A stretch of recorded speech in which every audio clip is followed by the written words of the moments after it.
Mamelodi Sundowns made history by becoming the first club to engrave their name on the African Football League trophy. Sundowns defender Grant Kekana said that they are hungry for more success and they are now aiming for the bigger prize, the CAF Champions League. Sundowns outclassed Moroccan heavyweights Wydad Athletic Club when they showed them who is the boss, following their 2-0 victory, 3-2 on aggregate, during their second leg final at the Loftus Versfeld Stadium last week, Sunday. Kekana, who did not feature in the final and was replaced in the Bafana Bafana World Cup qualifiers squad due to a hamstring injury, said that winning the AFL has done nothing but heighten their confidence that they can once again defy the odds and write their names in the history books of African football once again by winning the Champions League this season.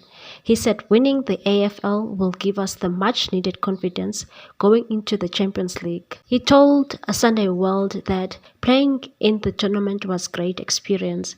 The level of competition was high and I must admit that it took our level even higher.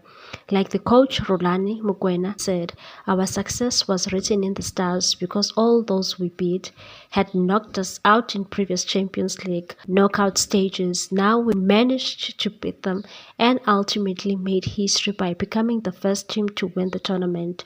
So the AFL has given us the motivation that we are headed in the right direction and that we are capable of going all the way in the Champions League because we played against 8 of the best teams in the continent. The first and last time Sundowns won the Champions League was in 2016 under coach Peter Mosimane, and they came close last season when they were eliminated by Wydad on an away goal rule without losing a single match. With all the financial masses, Masandawana will go all out in their quest to clinch the ultimate prize.